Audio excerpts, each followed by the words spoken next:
وما يلقاها الا الذين صبروا وما يلقاها الا ذو حظ عظیم.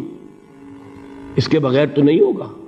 تھوڑ دلے لوگ، کم ہمت لوگ، عزیمت نہ رکھتے ہوں، حوصلہ نہ رکھتے ہوں، برداشت نہ رکھتے ہوں، تحمل نہ کر سکیں، لالچ سے ڈگمگا جائیں. دیکھیے یہ بھی میں نے چونکہ بات کہی تھی، سن لیجئے سیرت سے.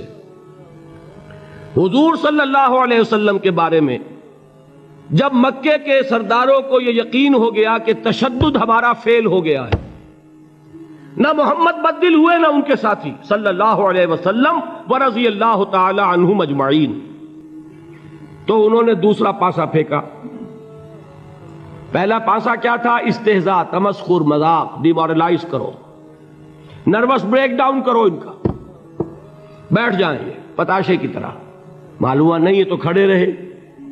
تو دوسرا وار مارو، ستاؤ، تکلیفیں دو، بھوکا مارو، دہکتے ہوئے انگاروں پر لٹاؤ، ان کو ہلاک کرو. معلوم ہوا یہ حربہ بھی ناکام ہو گیا. ایک آدمی واپس نہیں پھرا.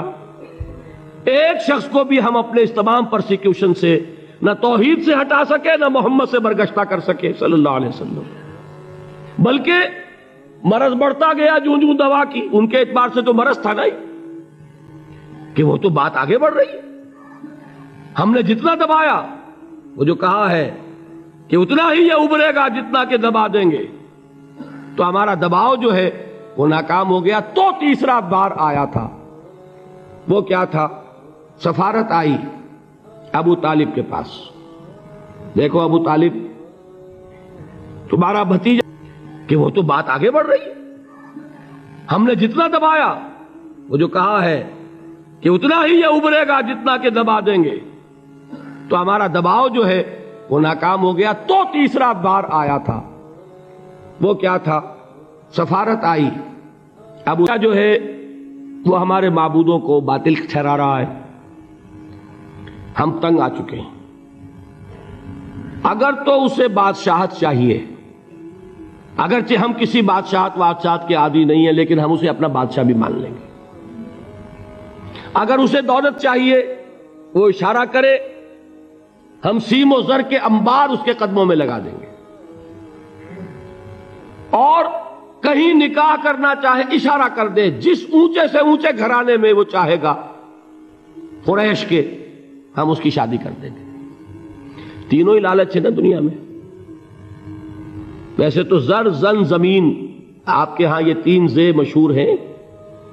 زر، زن، زمین. زمین کو اقتدار سمجھ لیجئے، قوت سمجھ لیجئے، دبدبا سمجھ لیجئے. زن، زر اور حکومت، تینوں پیشکشیں انہوں نے کی.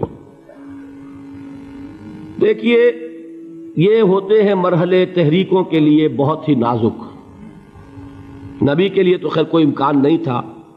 غیر نبی ہو تو سوچے گا نا، یہ بادشاہ بنا رہے ہیں، بادشاہ بنو، اس وقت تھوڑا سا کمپرومائز کر لو، پھر ہاتھ میں قوت آ جائے گی تو پھر سب ٹھیک کر لیں گے.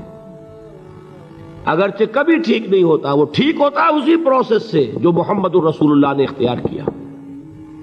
یہ تمام ٹیمپٹیشنز ہوتی ہیں، راستے سے بھٹکانے کی کوشش، کہ دباؤ سے نہیں مانے تو یہ لالچ جو ہے یہ انہیں ہٹائے. کیا جواب تھا حضور کا صلی اللہ علیہ وسلم؟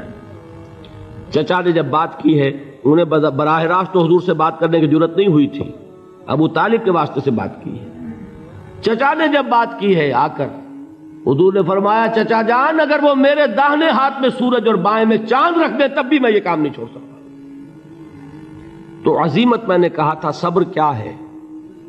اپنے طے کردہ راستے پر بڑھتے چلے جانا، نہ کسی ٹیمپٹیشن سے، نہ کسی پریشر سے، نہ کسی تکلیف سے، نہ کسی ایذا سے، نہ کسی استہزاء سے، کسی سے بھی متاثر ہوئے بغیر اپنی منزل کی طرف پیش قدمی کیے چلے جانا. یہ ہے صبر. یہ صبر کی آخری منزل ہے.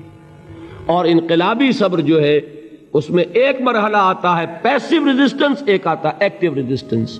ایک میں صبر محض ہے، جھیلو، برداشت کرو، کوئی ریٹیلیشن نہیں. اور ایک وہ آتا ہے کہ اب آگے بڑھو. بڑا پیارا مصرع ہے، آگے بڑھو یا وقت کی رفتار روک دو. وہ آگے بڑھ کر پھر نظام باطل کو چیلنج کیا جاتا ہے.